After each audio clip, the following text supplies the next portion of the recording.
4 तारीख को परिणाम आने हैं, कितना उत्सुक दिखाई दे रही कांग्रेस? देखिए, मैं तकरीबन पूरे हरियाणा में मैं गया और जो लोगों का रुझान देख रहे हैं उसके तरफ से साफ नज़र आ रहा है कि लोगों का रुझान कांग्रेस के पक्ष में है और उसके हिसाब से मैं कह सकता हूँ उसके आधार पे कि क्लीन स्वीप भी हो सकती है। जिस तरह से किसान आंदोलन हुए, खिलाड़ियों के आंदोलन हुए, क्या ये भी एक मुख्य वजह रही सरकार के खिलाफ? नहीं, किसान का ये है जो इनका वायदा था 2022 तक आमदनी दुगनी करेंगे, आमदनी दुगनी तो करी नहीं, लागत कई गुना बढ़ा दी। तो किसान भी परेशान है, मजदूर भी परेशान है, व्यापारी कर्मचारी सब परेशान है इस सरकार से, चाहे शहरी हो चाहे ग्रामीण हो। तो इस वास्ते हर वर्ग का, हर 36 बरादरी का रुख कांग्रेस की ओर है। जो सोनीपत से भाजपा के प्रत्याशी हैं सर, भाजपा के प्रत्याशी उन्होंने गड़बड़ी करने के आरोप लगाए हैं, तो फर्जी वोट करने के आरोप लगाए हैं और उन्होंने कहा कि भीतरी घात हुआ। नहीं, भीतरी घात का तो मैं क्या बता सकता हूँ, उनकी पार्टी का मामला है। लेकिन जहाँ तक फर्जी बात है, ये फर्जी बोगस हो या कोई पोलिंग हो तो ये उस समय पोलिंग एजेंट होते हैं, हर कैंडिडेट होता है, वहाँ एतराज़ होना चाहिए, उसका निवारण होता है। ये मेरे ख्याल में हरियाणा में पहली बार हुआ है जहाँ कोई रिपोल नहीं हुआ पूरे इलेक्शन में, शांतिप्रिय ढंग से हुए। ये हरियाणा के लोगों को मैं हार्दिक मुबारकबाद भी देता हूँ, बधाई भी देता हूँ कि कोई अप्रिय घटना नहीं घटी। नहीं, आमतौर पर चुनाव पे घट जाती है। बड़ा शांतिपूर्ण चुनाव हुआ है और ये काम तो इलेक्शन कमीशन का है, उसको वहाँ कंप्लीट करनी चाहिए।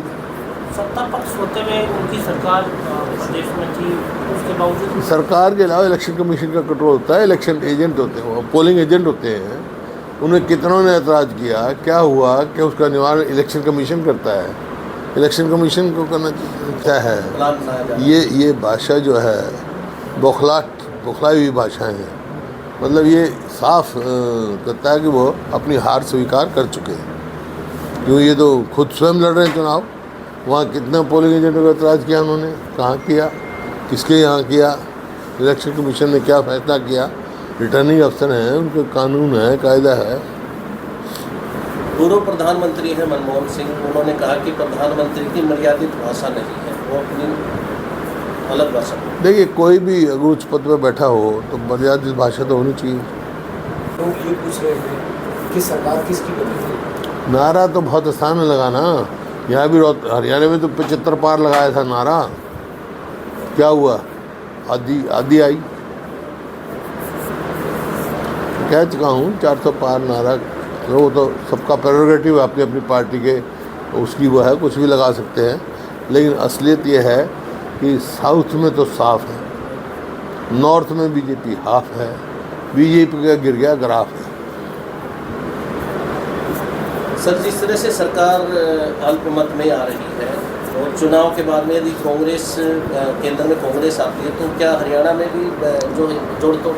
नहीं, कोई भी हो कि केंद्र में किसी की भी सरकार हो, लेकिन जो कोई भी सरकार, हरियाणा सरकार अल्पमत में है, इसका कोई नैतिकता के आधार पे कोई सरकार में रहने का कोई नहीं आधार है। मॉरल ग्राउंड्स पे इनको तुरंत इस्तीफा दे देना चाहिए या गवर्नर साहब को डिसॉल्व करके दोबारा चुनाव कराना चाहिए। आप मानते हैं कि समय से पहले चुनाव हो सकते हैं विधानसभा के? तो कराने चाहिए, जब माइनॉरिटी गवर्नमेंट चल रही है तो हमने तो मांग की है, चुनाव कराओ। आप तैयार, कांग्रेस तैयार? हम तैयार हैं। वोट प्रतिशत कम हुआ है पहले से ज़्यादा, पहले से कम हुआ, ऐसा कारण क्या रहा है? गर्मी भी हो सकती है और भी कोई कारण, तो कोई खास कारण नहीं। सर, जिस तरह से भारतीय जनता पार्टी हमेशा ये कहती थी कि मोदी का मैजिक, तो आप क्या मानते हैं इस चुनाव में वो नहीं चीज़? 4 तारीख को पता लग जाएगा। सर, 4 के बाद में तुरंत कांग्रेस विधानसभा के चुनाव में हम तो ऑलरेडी मांग कर चुके भाई, 4 की क्या बात है। जब ये माइनॉरिटी गवर्नमेंट है, इनकी माइनॉरिटी में है government, they are running government in minority, तो they should, governor should dissolve the house, dissolve कर देना। कोई नहीं, आ जाएगा, ठीक है। सारे उस पर रुकावट थोड़े पड़े, तुम पूछे जाओ। एक सर, हर बार की तरह दिल्ली में अब की बार भी पानी की किल्लत हो रही है। पानी की किल्लत है दिल्ली के अंदर।